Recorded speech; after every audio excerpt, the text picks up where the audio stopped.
3, 2, 1. Here we go! Welcome to Code Factory Podcast, where we speak with some of the greatest minds about creative problem solving in their company culture. In each episode, we demystify the granddaddy of all tech buzzwords. That's the word innovation, by revealing people, processes, and products in and around it. Today, we're speaking with Adam Morgan, Executive Creative Director at Adobe. Adam has built an incredible career as a creative leader. He's a speaker, host of the Real Creative Leadership podcast, author of several books, including Sorry Spock, Emotions Drive Business. This year, AdWeek named Adam to the list of their 100 creatives, recognizing his influence on marketing, media, and culture. Welcome, Adam. Hey, thanks for having me. And that's a nice intro. You forget about a little bit stuff. of research. Yeah, you're pretty cool, pretty a lot of good thought leadership around creativity, innovation, and emotions. Well, I'm trying to share what I know. So that's good. So let's start at the beginning, because this podcast is about this word that I think we at Foundry have struggled through, and it's the word innovation. And the word is, my question is, do you find that it has outkicked its coverage? To say, do teams focus on creative innovation as a process? Is innovation just a phrase? Is it totally bullshit? Is it the byproduct of great work? Is it what outsiders and observers see as when it seems seamless, when it feels effortless? Is that what outsiders say is innovation? Give me some of your perspective. Well, that was a lot. So I'll start with just the word and just my experience on it. It's always this debate between the word creativity, the word innovation, and the word design. And those three things get kicked around a lot, at least in my world, as to which one means what. And certainly any word, the more it's used, the more it's going to either gain value or lose value or both. Yeah. And innovation has done that. Like, it's the same word that every company uses in one of their 5 founding principles, right? And so just because of uses like that, it's just become vanilla. And most people just don't necessarily believe it. But at its core, it's still, if you get at what it means or what it's trying to get at, there's still truth in that.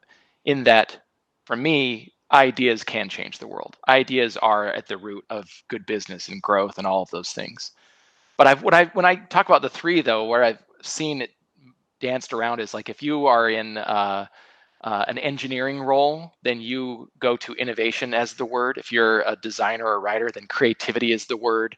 And if you are, or you're in the UX and product design and all of that, then design is the big capital D, right? But capital C, capital D, capital I depends on your background. But to me, they're all not necessarily interchangeable. I think innovation is probably the most broad use, and then probably creativity. And then design is a subset of creativity in my mind, from my perspective. And I like how you phrase that, because it really it teaches me something, that it's a shibboleth. Like, it tells you who someone is depending on what word that they're using. So you go to an engineering conference, you hear a lot of innovation. You go to a defense contractor conference, it's a lot of innovation versus design-led thinking. But really, we're talking about the same thing. Yeah, it's this ideas. Process. Yeah, it's ideas. I think it's this idea of, when we say, I've heard it so many times, let's not reinvent the wheel. When it comes to, creative focus, design focus, innovating, do you think it's actually important to reinvent the wheel in any capacity?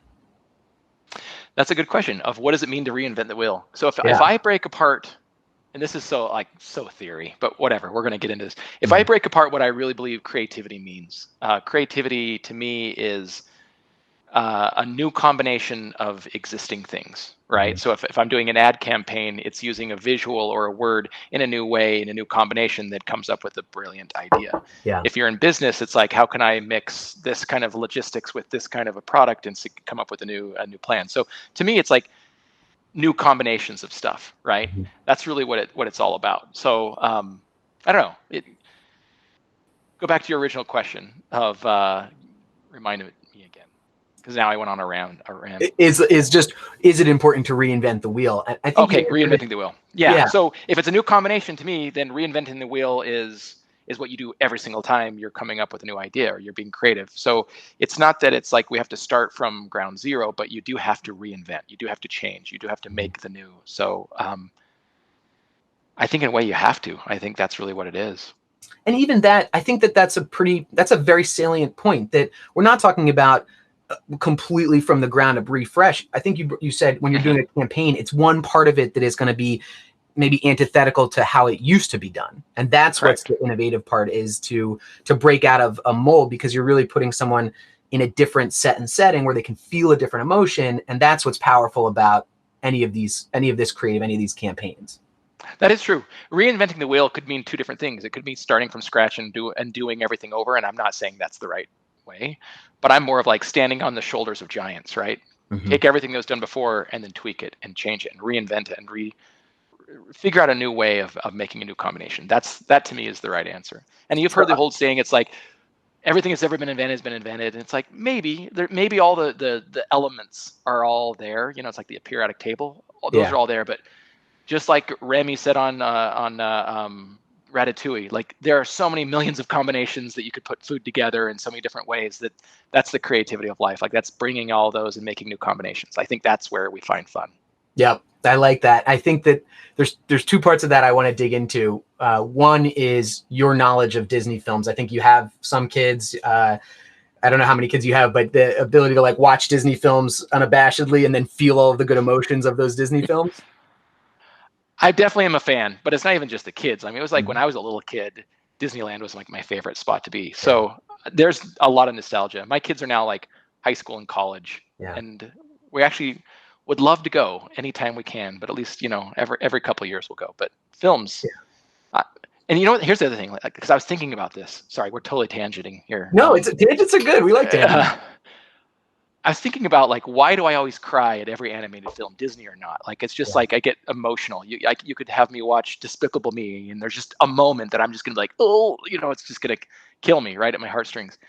And I think the reason why, and also why I have a really hard time watching drama films, is because as creatives, if you really think about it, you know, MBAs and people who are in finance, people who are in operations, like they've trained their brain to really hone in on differences in those numbers, right? In those little logical patterns. Whereas creative people like me, most of our career has been, how do I really connect with emotions and with customers and what they're feeling and those experiences and journey? Like that's the creative superpower of a creative person, is like, I am focused on those emotional experiences. And it just becomes like, to a lot of people, they don't even know it. It just becomes this Zen thing that they can't even tell you how they knew that this was the right experience or the right ad or the right idea, because they just feel it, right? And I think that's just what it's been. Like my whole career, I'm so hyper focused on what's the emotion and what are people feeling, that of course when I watch a Disney animated film, I'm gonna cry, you know? Yeah. Well, I like that because so I read Sorry Spock. Oh wow, thank you. What a great book. It's something that we've experienced so much at Foundry, just given our work, where you can't just let logic lead. You really do need your foot on the gas and your foot on the brake at the same time. And those are going to provide different, I'm sorry, not at the same time, at different times. And those are going to provide different value to you. And I did have a question about that, because there's a chapter about that emotions is what leads to creativity. And you have to allow yourself to feel these emotions. And I think you had the anecdote in there about watching some of these movies. And I like hearing you also echo that again. So true. But how do you practice? Like, what would you say to someone who is on the logical side? They're feeling or they're following the logical path of how they think someone should feel, rather than simply feeling those emotions. Sure. I mean, just think of what the daily creative practice and habits are. Have them go out and people watch. Go somewhere and just sit there and watch people and try and think of like, okay, what are their motivations? Why are they doing that? Why are they, you know, making those choices? And just the human brain is great at empathy. And I think just practicing that empathy is critical if you want to you know, put yourself in their shoes. So go out and people watch, do that. I would say expose yourself to emotionally charged things, right? Watch movies, read books, go through ad annuals and campaigns. Like that's, if you want just a supercharged a million emotions, like every page is a totally different emotion, go look through an old One Show or Communication Arts. Like that's where you're going to get all of those quick hits of emotions. Like, oh, okay, that's a great one. Oh, that's a different one. Oh, that's different. But I'd say it's a matter of exposure. Okay. Let me follow up question. Is there some kind of permission that you're giving yourself? Like you're saying, I feel like there's a part you have to unlock almost where you say, I'm going to sit down and I'm going to feel feelings. I'm not going to think about them. I'm not going to try to piece them apart or understand them so much. I just want to feel. And that kind of, you're forgiving yourself the ability to do that. Absolutely. Let me bring up another element of the book, which was sometimes, let's say logical people or some finance person or someone who's, CEO, which I'm going to come back to that, like boards of directors and all that. But Right. there is a part where they feel like good decision making is all about that logic. It's all about being rational, right? But we have a lot of good research where giving yourself that permission and even creating space to feel is a critical part of decision making. Meaning, let's say, there's a big decision you have to make for a company. And typically you'd bring everyone together at the table, talk through all the different options. And then, a normal leader would be like, I want to make the decision right now in this meeting. Bam, give me your good and the bad. But what's really happening is they're just only using their prefrontal cortex. They're only going to use logic, and they're just going through their checklist, and they're waiting to hear when people say, okay, this, and that, and they're the bias of just like, okay, I have confirmation bias. Yes, that's the thing that I want to do. I feel good about it. But there are some great examples of like CEO of some companies who will not allow a decision to be made in the meeting. And they'll say, okay, great, we've got all that information. Now we just need some time to let it sit. And you can't make the decision for 24 hours. And then they'll go home and sleep on it and feel and give yourself permission to let the rest of your, subconscious really feel and go, which when we say feel, it sounds so zen, but if you logically looking back in the brain, what's going on is there's a cross, tabulation going with all of your past experiences, good, bad, everything that you've learned. And your brain is really using logic. It's just like the behind the scenes superpower logic, and the way it communicates is through that emotion. So that's what's really happening. Give yourself permission to feel and go back and just let it happen. And then you'll make better decisions for your company. It won't be just all based on logic. I like that as a practice, as a, like something, this, we're podcasting about kind of people, processes, products, but as far as a process goes, that's one that is very actionable to share with the team and say, hey, let's go, we're going to give you these, this exposure to all these old ads, or or watch this movie, and just, that's the assignment. The assignment is sit there with it. And sometimes if it's a difficult topic, it's struggle with it, whatever that emotion is. But that's how you're talking about broadening the palette of your emotions, because you want to be able to feel any of a spectrum of whatever that color palette is, to contextualize the logical decisions that you end up having to make at some point. Yep.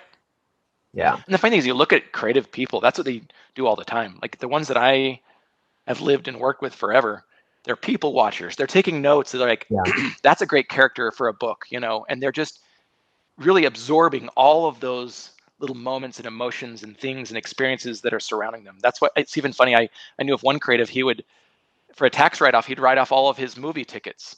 And it was like, what are you doing? It's because I'm filling the well. Like I am putting all that emotional fodder into my brain, and it's part of my business, so that later on when I come up with a brilliant idea or a business pivot or a whatever, that is in there. And so you got to fill the well and feel it. I love that. It reminds me of Emma Coates. She's a Pixar storyboard artist. I think she actually works at Google now, and she had published these 22 rules. Yep, the 22 rules. Yep.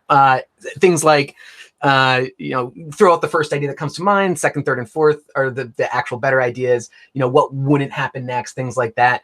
Do you follow paradigms or rules like that? Or do you, even what you just said, go out and people watch and say, that's the character of my next book, Oh, absolutely. There are so many. It all depends on what function you're doing. So if it was like, I'm writing headlines for a campaign, there are, half a dozen rules. I even have like, 39 styles of headlines that I've witnessed over the years, that it's like, I could go through that whole list. Or if I'm doing a different project of like, all right, it's a brand narrative, or it's a brand positioning statement. There are a lot of those templates, I guess, that we follow, steps, formulas to get us there. Okay, I like that. Yeah. Any others that you could share with the listeners for this? Even just that people watching one was really good, but they won't have access to your templates. But beyond, that's fair. That's fair. Oh man, I was ill prepared to answer that one. What other?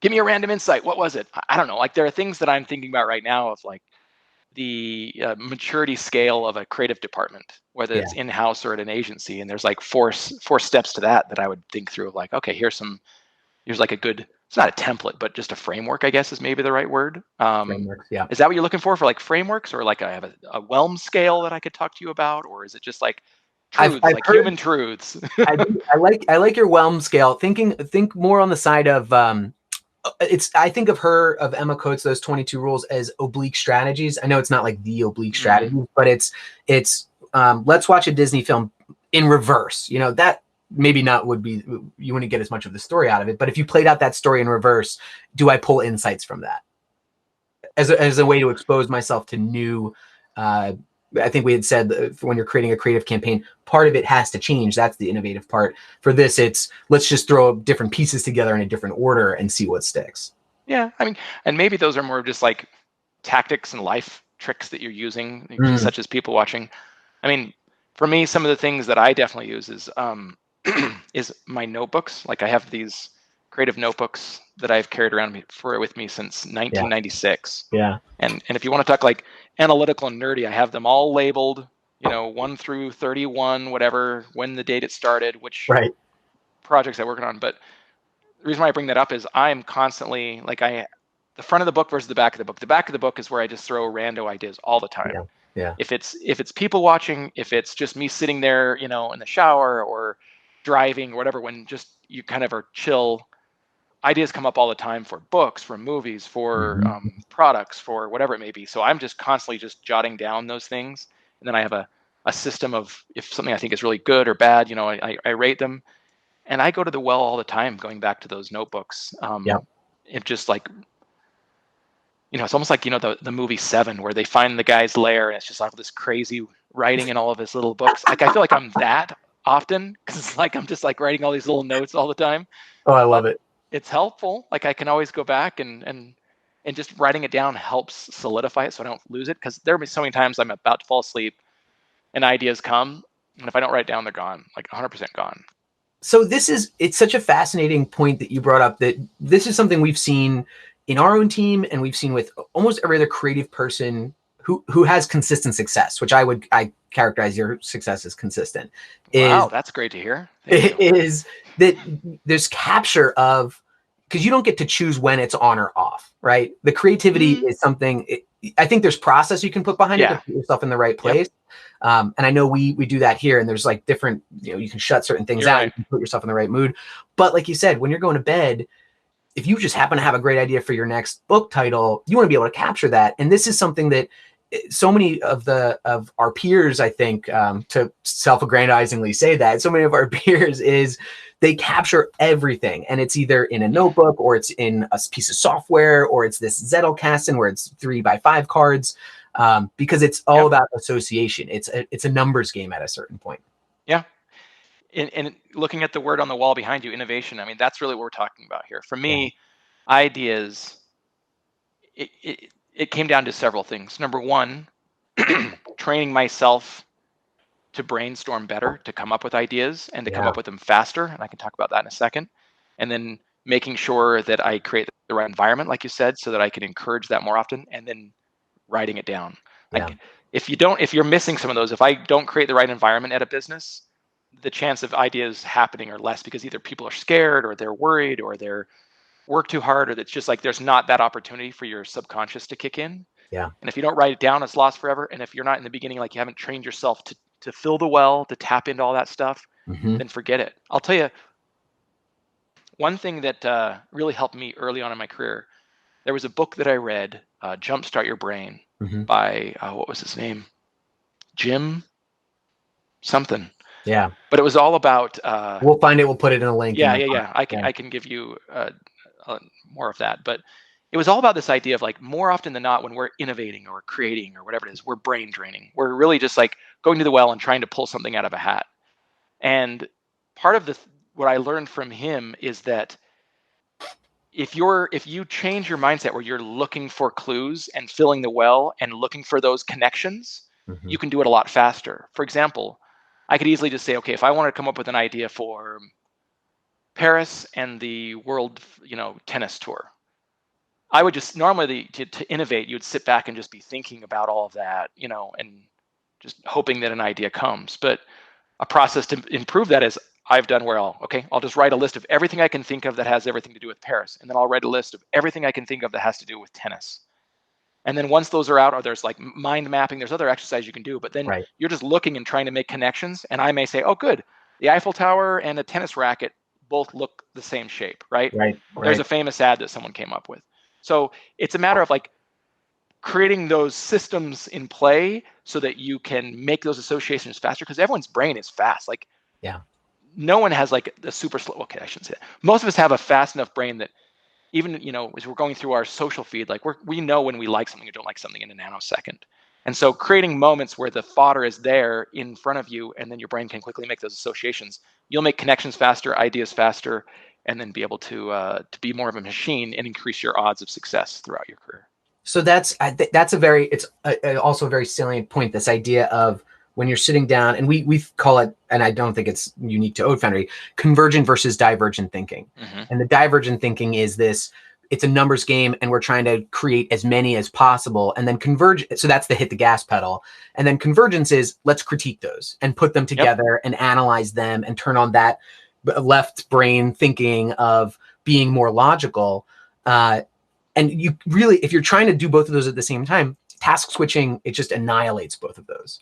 Mm-hmm. And hearing you say, and I love hearing you say it too, because it's something that we try to practice here with big pieces of white paper that we put out on the table, and you just write as many ideas as you can. But I want to go back to something you had said, Adam, which is creating the environment for your team to be creative. Give me some more about that. Give me some more of are there kind of ground rules that you do? Is there a culture that you like to propagate?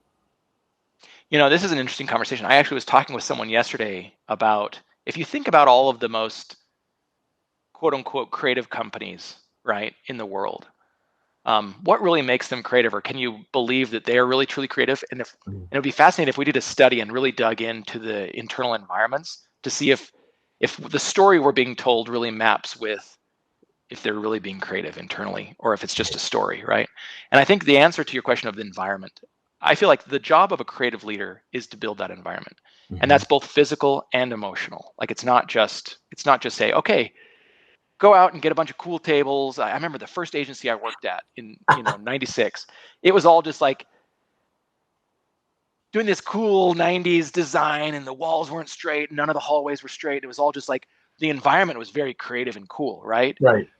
But it was a very cutthroat environment where 10 teams would be pit against each other for one TV spot, and people were like hoarding all of their ideas and hiding it. And because it was like, if you got an idea sold, you would get a promotion, right? And if you didn't, you lose your job. So it was like they had the physical part, Sounds they did awful. not have the emotional part, right? Right. And so creating emotional environment to me has a lot of elements. Number one, it's an element of trust. Read Leaders Eat Last from Seneca, and you'll get all about that part of making people feel comfortable. But it's also, to me, it's not just like if you make a Zen, everyone feels comfortable, that's not enough. Like there still has to be a little bit of that pressure, like not to the extreme where you're 10 teams competing, but not so much so that there's like no pressure at all, that it's just like freewheeling and fine. Right. You have to have some ownership. You have to feel like you are invested in something. You have to feel like there's accountability, which is what that pressure I'm talking about. Like you've got to produce something, and there's expectations in a bar. So I don't think it's just all like Zen love. It's having the right elements. Is there the training? Is there the environment of trust? Is there an environment of accountability? Is there a set of standards of like what we're working towards? So that's like, it almost is like just like the flow state, right? Have you ever seen like the theory on flow state, where it's like it's got to be hard, that it's challenging you, and not super easy, but it can't, you got to be like right there in the middle. And then if you can get into that flow state, then you'll have better ideas. You get magic. That's what it is. Yeah. Right. And that I had a question of like, what role does leadership play in innovation? And I think you touched on it. It's the leader's responsibility to create that environment and be the banner carrier of that culture of support, of a little bit of friendly pressure, not necessarily cutthroat demands, and of the emotional state to foster that. So when you start to see the good, supporting the good, and when you start to see the bad, gently correcting the bad. Yeah. And to answer that earlier question of like, what's the role of leadership? And for me, like the role of leadership in what I would call creativity, but you could say the same thing for innovation. Yeah. That's managing down, right? That's helping my team and getting it down. There's still two other parts. I still have to manage sideways and I have to manage up. Yeah. So the role of the leader is managing up, meaning I've got to show a vision. I've got to be able to sell up to whoever the owners or the stakeholders, whatever it is. I've got to convince. I've got to have relationships. I've got to do all of that. And then sideways, it's a lot of like operations. Do I have the right systems in place? Do I have the right flow? Do I, am I working with all the right people and partners? Are the projects moving forward? Like there's just a lot of logistics on that middle layer, and also relationships with all your peers, so that you're building the right environment where like you're getting what you need for your team and you're giving what the team needs to give to others in order to have good growth. So there is so much more to the whole process of being an innovative or creative leader, but those are some of the elements for sure. That's it. And I think we're a little bit lucky for our team because it's a little bit smaller and we don't have to manage as many side or up negotiate like that, those relationships. And part of that has come through in we realized that we needed a director of innovation. And at many companies, we see that role is simply head product designer, maybe, or it's a recruiter for new talented people. And the role that the responsibilities, at least for us, was because of like what you said for the agency in the 90s, was we're doing innovation, but really it's a cutthroat environment to generate new creative. And in our case, it's new products. For John, who's my partner here at Foundry, his role as director of innovation is basically research and expose himself to as many different ideologies and practices as in innovation, and then fundamentally change policies at Foundry around that directly affect company culture. And one of the biggest ones was we switched to unlimited PTO. And it wasn't just because that's what every other tech company was doing. It was, if we can give employees the ability to say, it's a beautiful day outside and I need to go out and wander around, this like purposeful wandering became part of the MO here, where one of our first, we live at Foundry's headquarters is in an abandoned munitions factory here in Philadelphia. And one of our first, purposeful wandering tasks was wander around and find workarounds in this complex, find places where someone said, hey, this needs to be supported in a different way, or this fence isn't latching properly, because really workarounds are such a great opportunity for a new product. In this case, smaller scale, and it was really just to engender some of those connections. But the idea was, and just to get back to it, was the specific role here is all about changing culture, to be focused around ideation and creating a bandwidth, a large river of associative ideas. Well, I hope you can make that work. I've seen the unlimited PTO. When it's like a tech company, it's easy and it makes sense because, but when it's a service industry or like an agency or something, it's really hard. So I applaud you, and I hope you can make that work. Yeah, I'll tell you, our experience so far has been what tech companies have, which is we have to ask employees. We'd be like, you need to go on vacation. Like, it's okay to take time. Because otherwise we just, and with COVID, that has thrown a wrench in that whole mix as well. So there's an added element to it. I'm going to change the board behind me to my welcome screen, because I thought it'd be nice to say hi, Adam, on here. And we can put on whatever you want that's 8 characters before the end of the podcast. But I want to switch gears for a second, because I liked in your book, I think you had Gary Vee's line that we're all media companies. And so this is a specific question for about you. So it's a sort of a meta question, is how do you manage all of your creative identities? There's Adam, the author, there's Adam, the podcaster, you have a fantastic website, adamwmorgan.com. Is this all part of being an executive creative director at Adobe, or is it all unique to you? Do they blend? Do you even make a distinction between them?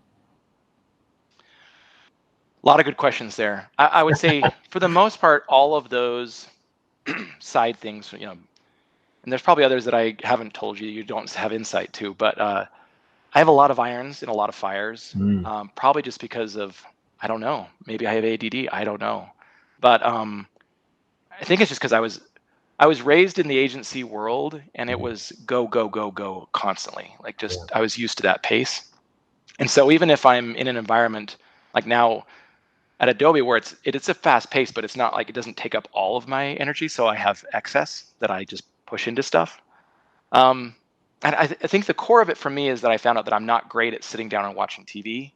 And so therefore, like a lot of people, that just takes a lot of time. And so at nights I'm like, what do I do? So I read books, play games, write things, design things, whatever it is, to get it going. But all of those other side things, the speaking, the books. Here's another truth that I found for myself. Like a lot of people build that as a side hustle, and then they're using the book as a way to get I don't know, to go out and get jobs as someone, coming in as an expert and doing whatever. But I really, after a couple years of the speaking circuit and meeting a lot of other entrepreneur authors doing that, man, I want nothing to do with that. I love my job at Adobe. I think it's a fantastic company and they take good care of me. So I would rather do that full time. And then all this other stuff, books, speaking, everything, it's just for fun. Just because it's like, I don't know, you get over the hump of your career. Excuse me. I've been doing this 25 years, and I'm thinking, I don't know, how many more years are there? Probably not another 25. And so it's a matter of, I've come to terms that like my role is to build a foundation for this new upcoming kind of generation of creative leadership. And I want to get all the tools that I had to like struggle and fight and figure out on my own. I just want to like have it out there so that people don't have to struggle like that. And then I'm excited to see where things can go, because creative leaders in the past, let's say if you look at brands, they were just like a set of hands back in the cave, and only at agency could you thrive. And then with the design-led revolution and design thinking, it's like suddenly people got the idea that innovation or creativity could have a seat at the table. And now I see that it's like, okay, great. But if you still look at a board of directors, it's like 90% finance and operations, and you got one token creative there. That is progress. And so for me, I still want to see like, what's the next step? Can we get where creativity isn't just like, okay, it's a checkbox on my board, but instead it's like, I'm seeing some people break off and start companies who have like a creative mindset. But I think like, I believe in ideas so much that I want to see the future where all these creative leaders are like running companies and making big decisions and doing all these great things and really changing the world in a bigger, better way, rather than it just being run by finance or MBAs or all of that. So that's kind of where I see why. Like my big why is like, I got to help prepare for all that so that the world can be in a better place for creativity, because I really do believe in creativity and ideas.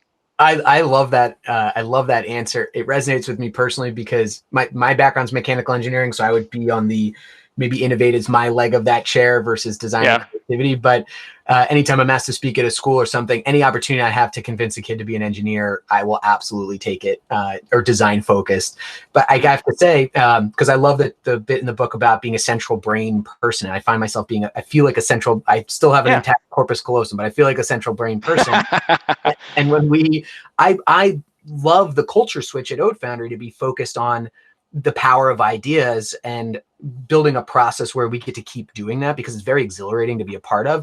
But I do find, at least in my current role at Oat Foundry, the seductive drawl of the numbers, where I find myself in some of these discussions saying, well, what's the output of this? And, John, who's my partner, we get good tension with that, where he'll say, we can't the output will just be a lot of ideas, or it's going to be a body of work, but I'm not going to promise you a new product by this point. I'm not going to promise you a new revenue stream by this point. And so I have to kind of put up that, I have to have my own settling period to say, it's okay that we can take a breath and work through this, because the guiding principle from the outset is we know we're going to get value from this, from even just having the right people in the room, the smart people in the room, and having more ideas rather than fewer ideas. It will guaranteed lead to something good. Oh yeah. And I'm not saying that, you can't have structure and you can't have process. That's not it at all. It's like, how do you infuse creativity into whatever structure, into the way that you create things. I just see, like, if you've read The Infinite Game by Simon Sinek, there's another good example of just like long-term, not finite thinking, but infinite thinking. And that's the area I want to play. So it's not displacing finance. It's not just displacing, good business structure, but it's infusing creativity into it, where you identify as a creative but still use those other tools to help you get there. So I wanted to ask you a question, and I think you actually kind of answered it in a roundabout way, which was, I was going to say, what steps do you personally take to de-stress? Is it music on? Is it yoga? Do you hang with your kids? Is it drinking Pepto-Bismol? And what I heard was, no, it's not TV watching. It's actually this process of creation is very cathartic in some ways. But maybe there's more underneath. There's more. Oh, sure. Everyone's got to have an out. Yeah. I would say I have an obsession with board games, with strategic board games. Yeah. I've designed a few, won some awards, in the board game design world, but I have a massive collection of like, I don't know, 350 plus Euro games in a room dedicated to board games. And so my poor family and kids, it's just like once a week minimum, we have to at least, play a big, long, thoughtful board game. But that's my downtime for sure, games. Just because there's so much thought in like game theory, when you put game theory in with experiences, man, there's so many parallels. I like board games and we're huge fans of board games here. We have probably a half dozen here, but then John has, a couple hundred at his house, because they're just to see the nuances. So let alone the creativity of like a plot line and of card art and of piece art, but game mechanics and how you can break game mechanics if you play them properly, and the communities that form around these, and also how interactive. So versus like if you're playing with your friends or your family, anyone can watch TV and talk about TV. That's fine. That's certainly an activity. But when you sit around a table and you play a board game, you really get a much broader dynamic of emotional response from everyone you're with. Here's the other thing is like, I think humans are just dynamic, that we have a lot of things that we care about. I also rock climb a lot. I'm very much into the outdoors. That's my physical aspect of it.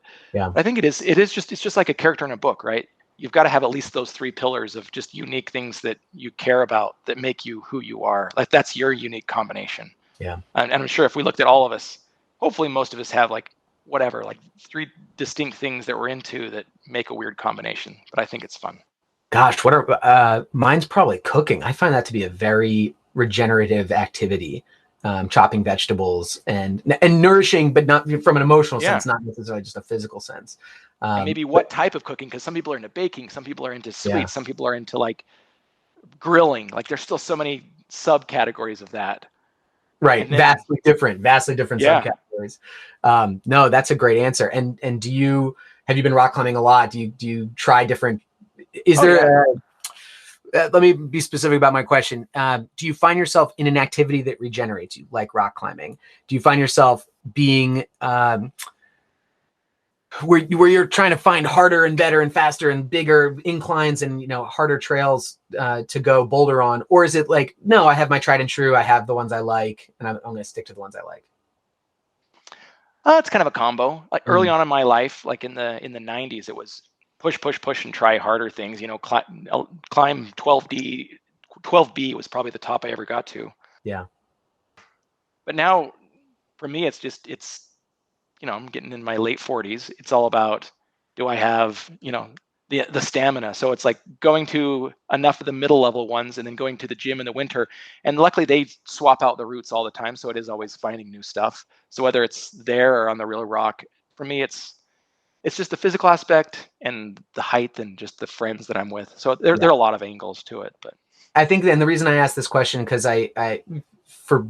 and I don't know how you would do it. I think with rock climbing, it's maybe a different challenge than cooking, where I've had people say, oh, have you ever thought about starting a restaurant or starting a lunch truck or something like that? And I always abided by this philosophy of like, if you're good at it, don't do it for free. But if you love it, don't do it for money. And that was one where I was referencing ambition when it comes to a pursuit like that, because I think inherently many of us are ambitious people, but you don't want to kill the fun of it by having too much ambition. That's totally fair. And maybe it's even like I love my day job. I'm very, ambitious about that, but you have to have your release or your fun. And so keeping it that as a separate thing, I think is really important for balance in life, for sure. Yeah. You probably could make cooking your thing, but it's almost like I want to protect that and make sure that's the relaxation, so that I put the stress energy into something else I may love, but it doesn't have to be something I don't love. Yeah. So you've given us a really good innovation homework. Innovation homeworks is something we've been doing at Foundry, where we release them weekly, and they're typically very short assignments, less than 10 minutes. We've done one of my favorites is 30 uses for a brick, where it's to unlearn the convergent philosophy of like, well, brick's a building material. It's only used for building. If you start saying things like we could make a bike frame out of a brick, it starts firing the neurons in weirder directions where it gets very exciting.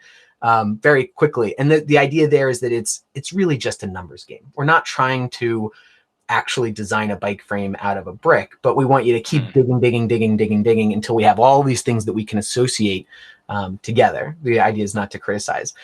The homework that I pulled from our interaction today, Adam, is people watch. Go out and people watch and give us a character. Sit there for 20 minutes and observe. A lot of this process of, when we talk about innovation at Foundry, it's a process of firing all your senses and gathering information and then figuring out how to understand that. So do you have any follow-ups for that homework? Because I think we're actually I would say that one. Yeah. I would look for the why. Why, not just observing and saying, okay, people do this a lot, people do that a lot. I see this guy always doing X. But think through like the why, like the motivation. If you're in stage performances or drama or TV, it's always like, what's my motivation? What's my motivation? So that's what I'd look for. What's the why? Why are people doing that? Why do they want that in their experience? And I think the more you can dig into that, man, that would make you great at innovation, great at creativity, great at design, because you have that empathy. You understand. You're going after what the need is, and then you can solve that. But look for the why. Look for the why. I'm very excited to do this one. So we're coming up on the end of our time together. I wanted to ask, do you have any parting words for our listeners or any last insights about innovation and about creativity and about design? Yes, read. I think the biggest thing that we can do collectively, and I always say to my team, like, if you want to lead, you have to read. I would say go out and read, listen to podcasts like this, listen to anything else you can, and just soak up everything about creativity and ideas and innovation and all of that stuff. And that will just propel you forward. It'll give you, kind of that excitement and give you tips and tricks on how to do it better yourself. But I think that's what we just need, more of us doing it. So read and listen. Could not agree more.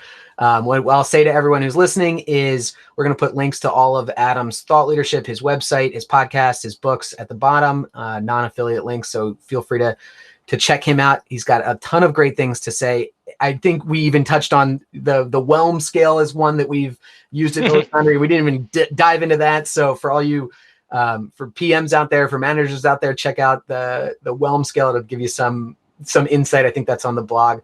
But Adam Morgan, thank you so much for being with us today. Just really, really over the moon. Thank you. You bet. Thanks for having me. Absolutely. Best of family. Take care. And we'll talk soon. All right. We'll see you. Take care. Thank you so much for watching and listening. We really hope you enjoyed the discussion. Please take a few minutes to comment below who you want us to speak with next. We're always looking for interesting people. If you want to like and subscribe, you can go ahead and do that too. But really the comments are what help. So go ahead and put something down there. It can be anyone. Thanks very much.